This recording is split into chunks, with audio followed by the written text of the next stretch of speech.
예, 반갑습니다.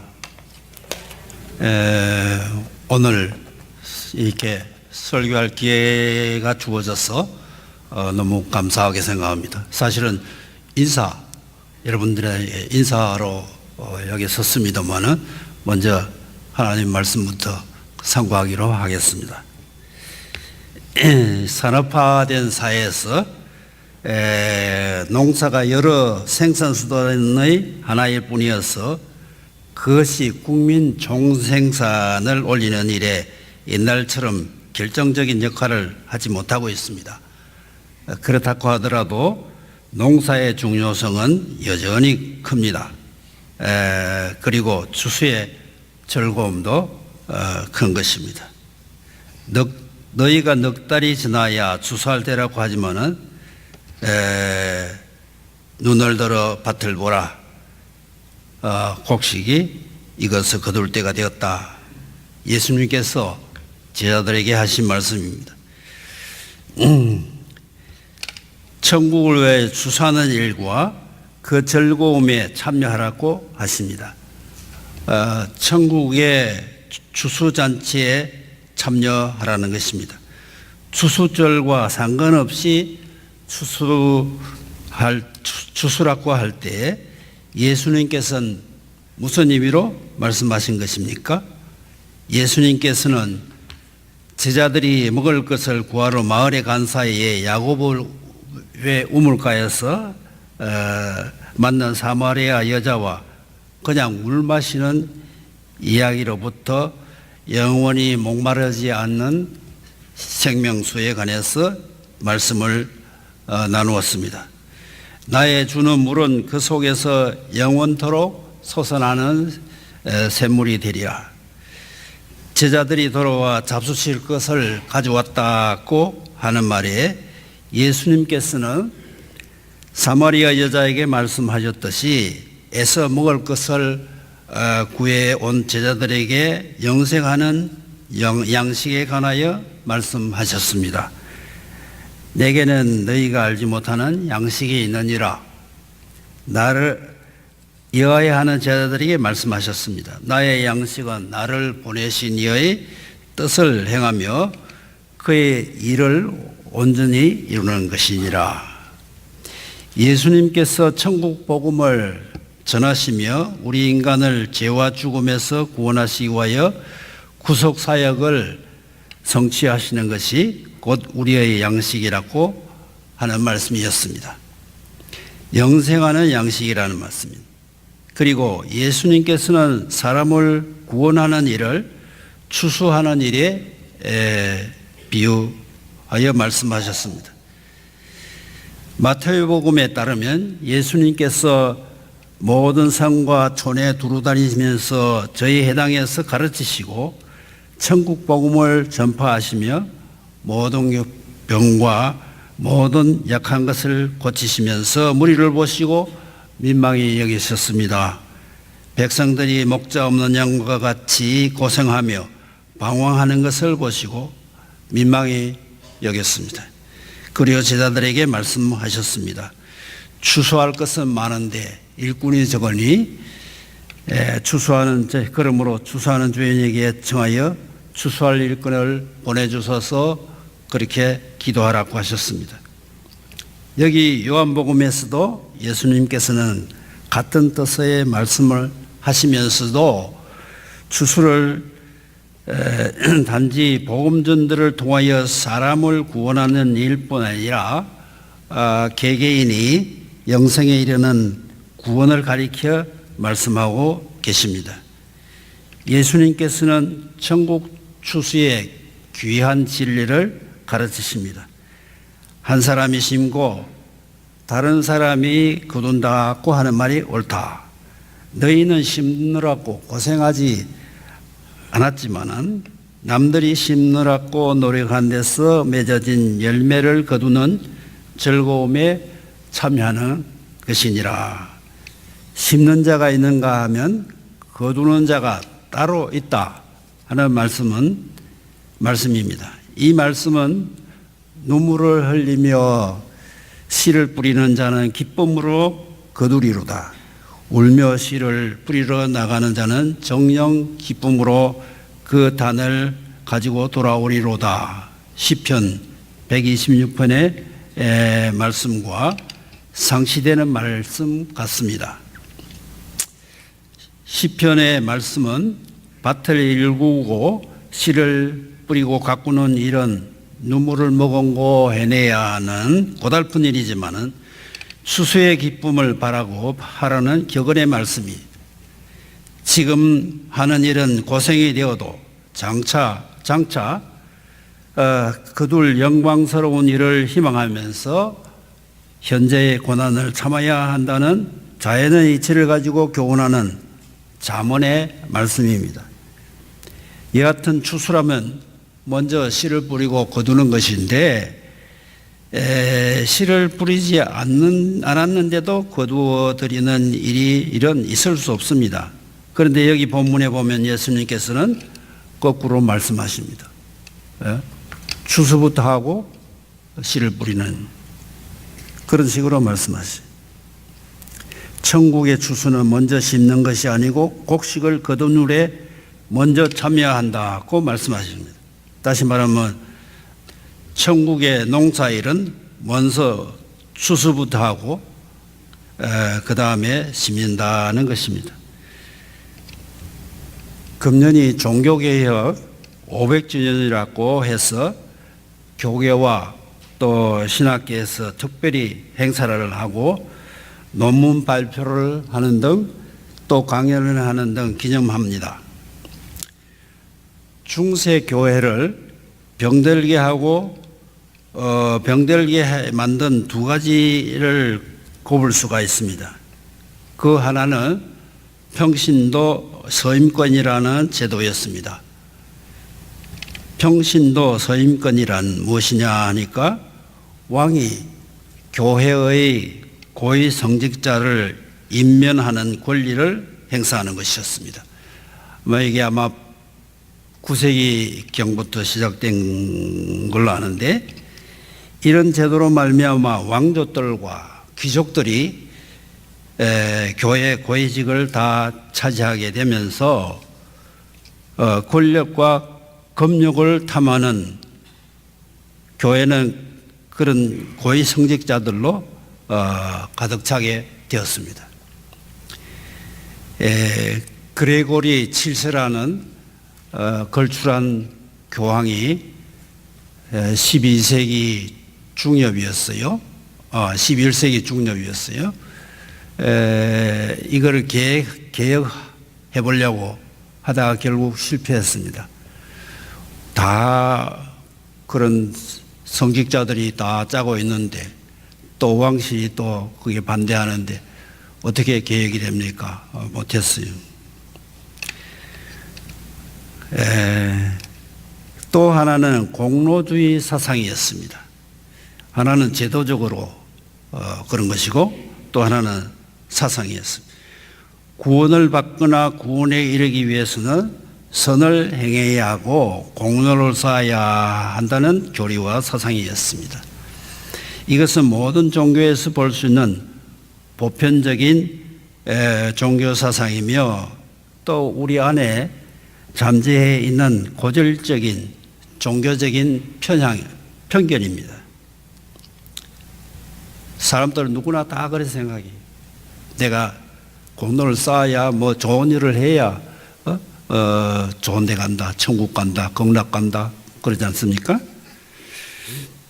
돈을 탐하는 교황청과 고위 성직자들은 공로주의를 가르치고 조장함으로써 교회를 더 병들게 만들었습니다.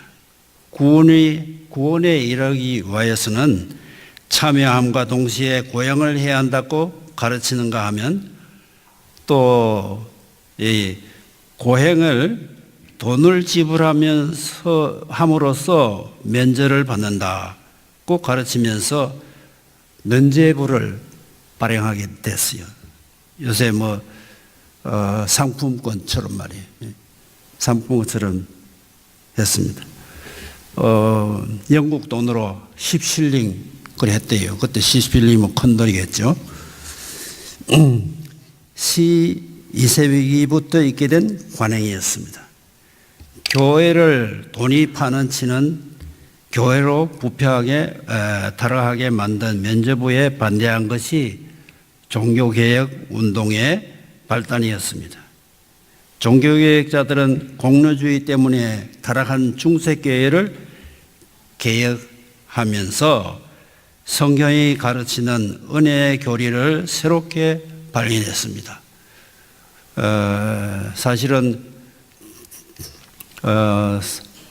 5세기 경에 어거스틴이 이 은혜의 교리를 이야기했습니다. 은혜의 교리와 함께 예전 교리를 이야기했어요.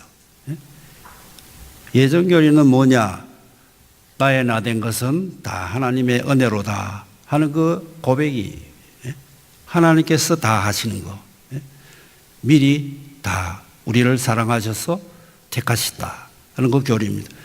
그런데 교회가요, 그 은혜의 교리는 받아들이면서 예전 교리는 받아들이지 않았습니다. 그러다 보니까 이게 둘이 같이 가야 되는 거거든요. 그러다 보니까 얼마 있다가 결국 은혜의 교리를 잊어버리고 공로주의 사상에 그대로 또 되돌아갔어요, 다.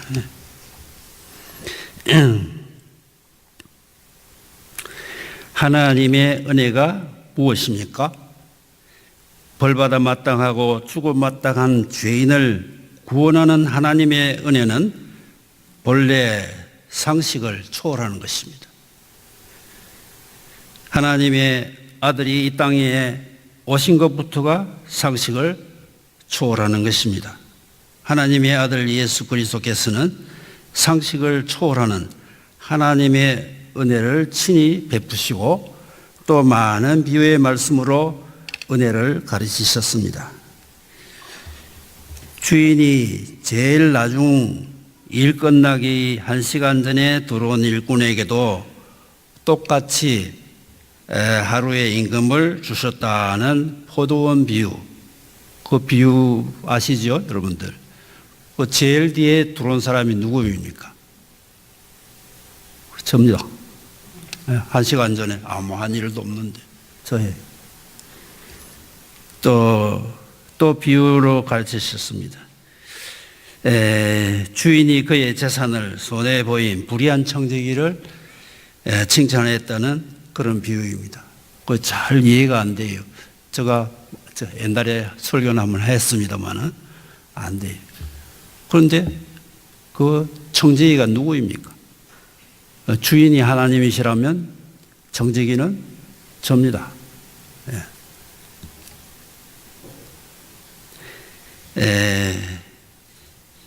예수님께서 아무것도 할 수 없는 병자를 고치신 일 등등 오직 은혜로 구원에 이른다는 비유나 행적이나 가르침이 성경에는 수없이 많이 있습니다. 아브라함을 택하신 것도 그런 거 아닙니까? 천국의 주소에 대한 말씀도 그 중에 하나입니다.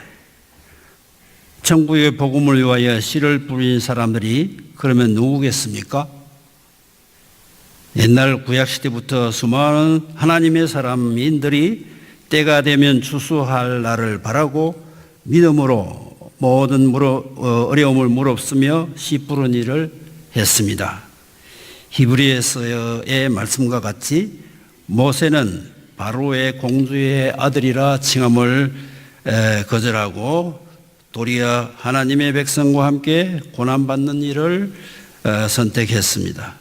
어떤 이들은 악행을 당하되 더 좋은 부활을 위하여 구차에 면하려 했고 하지 아니하였습니다. 또 어떤 이들은 희롱과 채찍질뿐 아니라 결박과 옥에 갇히는 시험도 받았습니다. 돌로 치는 것과 톱으로 켜는 것과 시험과 칼에 죽는 것을 당하고 양과 염소의 가죽을 입고 유리하면서 궁핍과 환난과 학대를 받았습니다. 광야와 산중과 바위굴과 토굴에 숨어 다니기도 하면서 천국의 주수날을 바라고 심는 일을 했습니다. 히브리서에 있는 말씀이 그들은 신실하신 하나님께서 장차 열매를 맺게 해주실 것을 믿고 바라면서 심는 일을 했습니다. 이제 이들이 심은 씨를 열매 맺게 하시는 그분이 바로 예수 그리스도이십니다. 이 사람들이 다 믿음으로 말미암아 증거를 받았으나 약속을 받지 못하였으니 이는 하나님이 우리를 위하여 더 좋은 것을 예비하셨은즉 우리가 아니면 저희로 온전함을 이루지 못하게 하여 하심이라. 구약의 성도들이 바라고 씨를 심은 것은 씨를 심은 것을 열매 맺게 하시니가 누구십니까? 예수 그리스도이십니다. 그리스도께서는 열매를 맺게 하시고자 저 천국의 주수를 가능하게 하시고자 친히 씨를 뿌리셨으며 스스로 씨가 되셨습니다. 예수님께서는 이 모든 사람들이 한 고난보다 비교할 수 없을 정도로 큰 고난을 당하시고 천국의 씨를 뿌리셨습니다. 천국의 주수를 성취하시기 위하여 친히 땅에 떨어진 하늘의 미랄이 되셔서 죽으셨습니다. 죄 없으신 예수님께서 고난의 삶을 사시고 십자가에 높이 달려 지극히 고통스러운 죽음을 당하셨습니다. 그리하여 구속사역을 완성하셨습니다. 하나님 앞에 도저히 용서받을 수 없는 죄인이 예수 그리스도를 믿을 때 그로 말미암아 죄 씻음을 받고 하나님 아버지께로부터 의롭다고 여기심을 받게 되었습니다. 우리는 우리 주 예수 그리스도께서 몸을 찢으시고 피를 흘려 자신이 씨가 되셔서 심어져 많은 열매를 맺은 추수에 은혜로 값없이 참여하게 되었습니다. 먼저 부르심을 받은 제자들과 또 많은 성도들이 천국 주수의 즐거움에 참여했습니다. 그리고 그들이 또 후세의 사람들이 천국의 주수에 참여하도록 하기 위해서 눈물을 흘리며 씨를 뿌렸습니다. 바울은 결혼하는 권리도 포기하고 일할 사람이 마땅히 얻을 수 있는 보수도 포기했습니다. 자기가 누릴 수 있는 모든 특권을 배설물로 여기고 오직 천국 복음의 씨를 심는 일에 혹은 씨가 자라도록 물을 주는 일에 전념했습니다. 수많은 선교사들이 온갖 어려움과 죽음을 무릅쓰면서 천국 복음의 씨를 뿌리는 일을 했습니다. 많은 이름 없는 성도들이 자기들을 희생하고 가진 것을 바쳐서 이 복음 사업에 이바지했습니다. 그 덕분에 우리는 천국의 열매를 거두어들이는 추수에 참여하게 된 것입니다. 한국 교회가 크게 자라고 부흥하게 된 것을 많은 사람들이 말합니다마는 그것이 다 천국의 주수에 그저 참여하는 은혜를 누리고 하나님께 감사함으로 생명을 바쳐 천국의 씨, 복음의 씨를 뿌린 많은 앞서가신 성도들과 신앙의 선배들의 수고로 말미암아 거두게 된 주수입니다. 우리는 이와 같이 우리가 노력한 것이 없이 그냥 은혜로 값없이 천국의 추수잔치에 참여했습니다. 그런데 꼼꼼히 잘 생각해 보면 사실 우리가 사는 모든 삶이 남이 해놓은 일에 값없이 참여하는 것임을 깨닫게 됩니다. 알몸으로 왔다가 알몸으로 간다는 말씀과 같이 우리가 사는 동안 누리는 모든 것이 하나님께서 값없이 주시는 은혜로 말미암은 것입니다. 우리는 조상들이 물려준 유형 무형의 유산 속에 삽니다. 오늘 우리는 정치적으로나 경제적인 면에서 긴장 속에 살고 있습니다마는 그런 가운데서도 비교적 풍요롭게 살고 있는 것은 각계 각층의 수많은 사람들이 자기를 희생하며 지혜를 짜고 고생하며 힘써 일한 덕분입니다.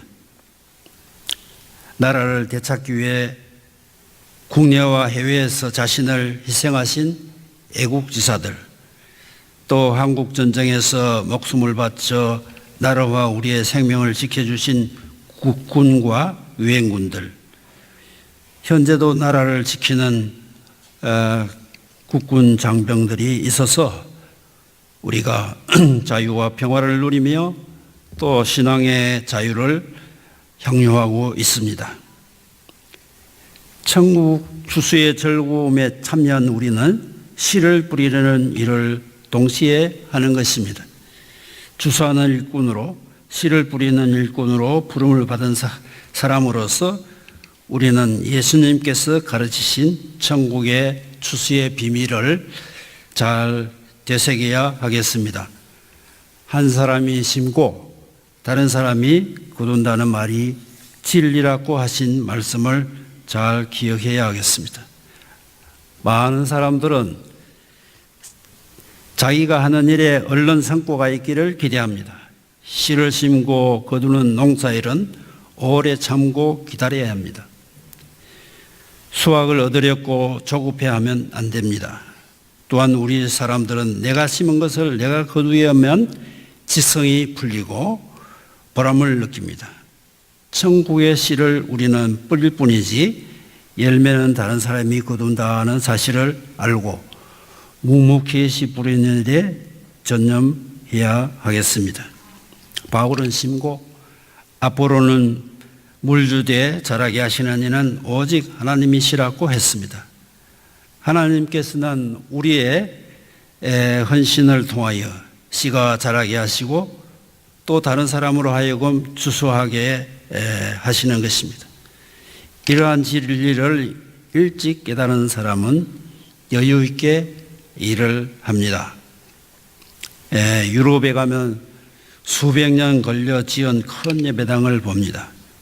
설계자는 그 건물이 완성되는 것을 보지 못하고 세상을 하직했습니다.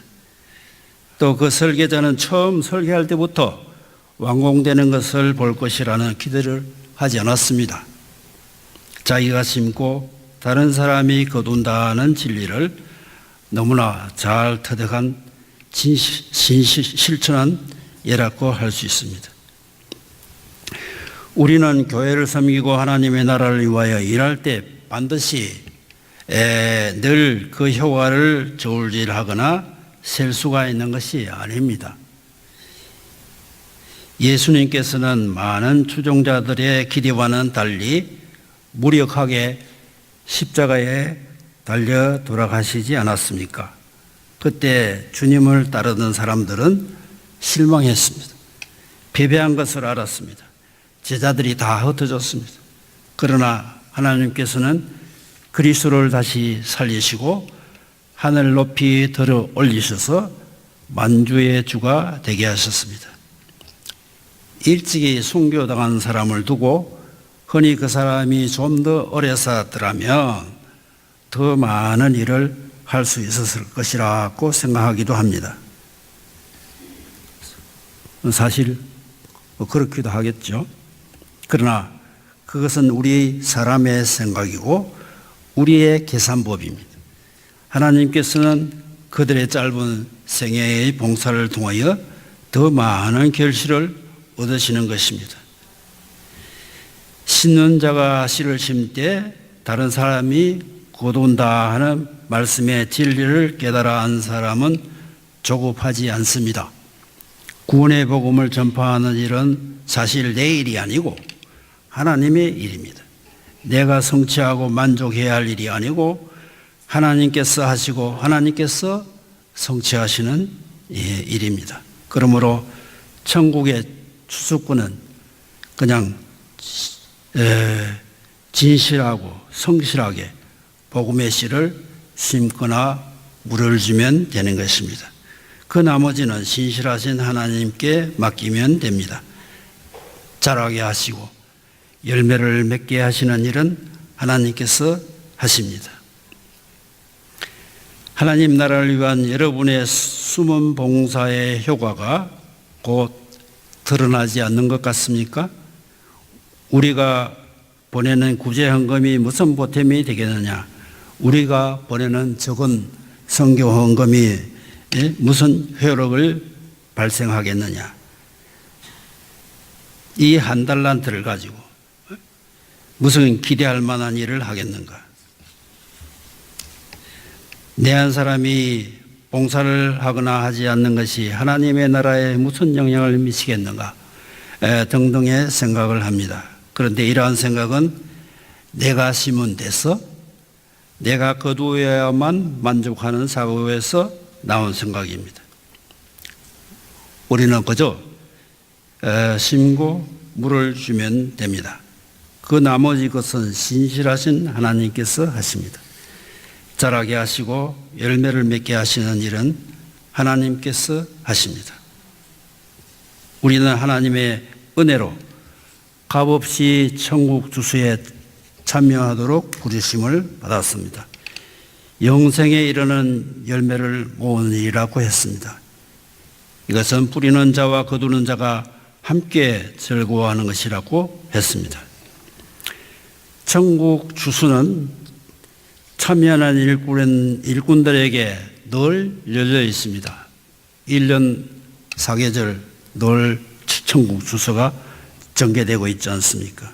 그러나 일꾼이 천국 주소를 위하여 씨를 심고 물 주는 기간은 한정되어 있습니다. 한 사람이 심고 다른 사람이 거둔다 하는 말씀에 우리가 늘 살 수 없고 언제까지 일하고 교회를 봉사할 수 없는 존재라는 사실을 함축하고 있습니다. 어느 목사님이 목회를 이제 좀 알 것 같다 싶은데 벌써 은퇴를 하게 됐다. 이제 그런 이야기를 하십니다.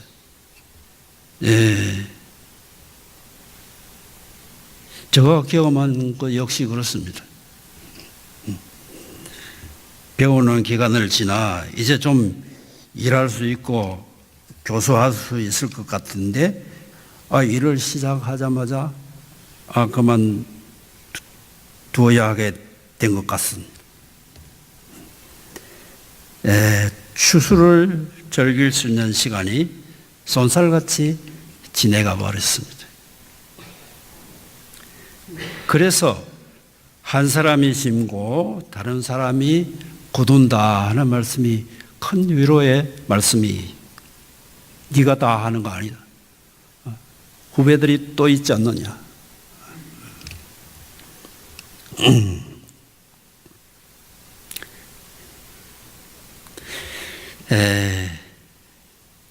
제가 참 벌써 이 세월이 가서 27년 됐어요.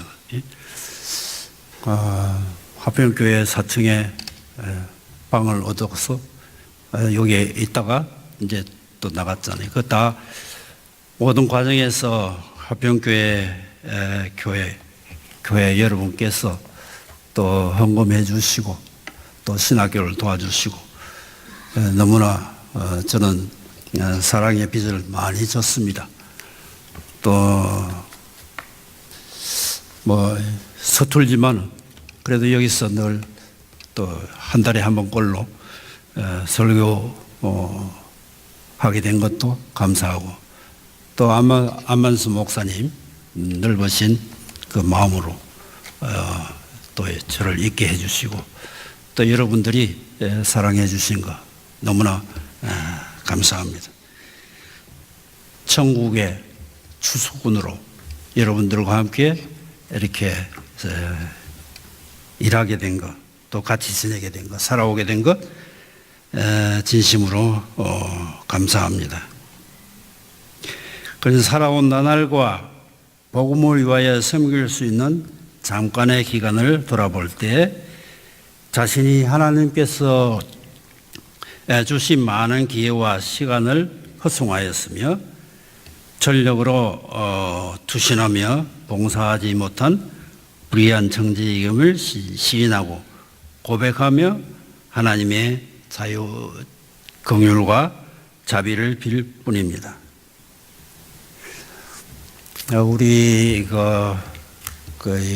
구원의 서정, 다시 말하면 사람이 믿어서 의롭다함을 받고 그 다음에 성화의 과정을 걸어서 이제 죽어서 영화롭게 된다, 이렇게 성경 가르칩니다. 그런데 저 자신을 돌아볼 때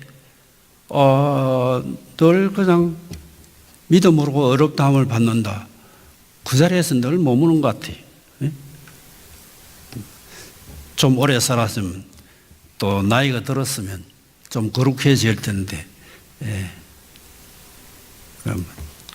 그렇잖아요. 여러분들은 어떠신지 모르겠어요. 그래서 참 하나님의 자비와 긍휼을 감사하고 또 빌 뿐입니다. 그럼에도 불구하고 주님의 말씀을 따라 여러 교우님들께 이제 권면의 말씀을 드립니다.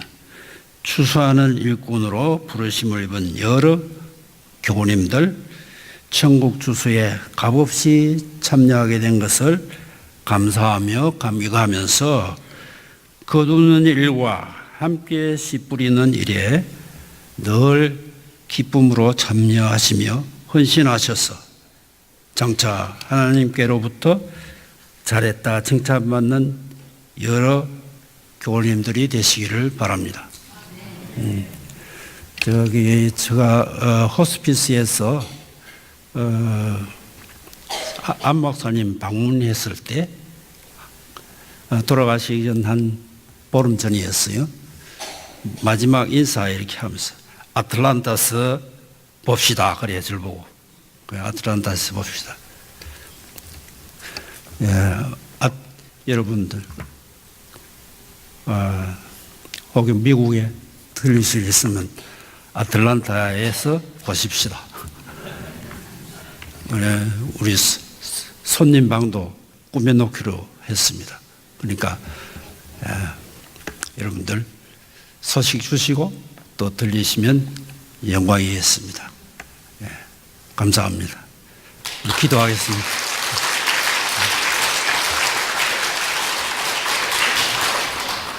하나님 아버지, 불의하고 불충한 죄인에게 은혜를 베풀어 주셔서 이 화평교회로 인도하시고 교우님들과 주 안에서 사귀게 하시며 또 많은 사랑을 받게 하신 감사합니다.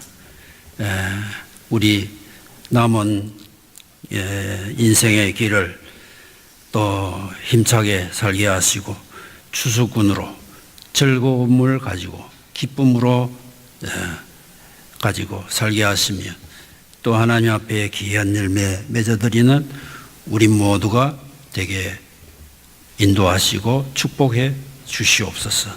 예수님의 이름으로 기도하옵나이다. 아멘.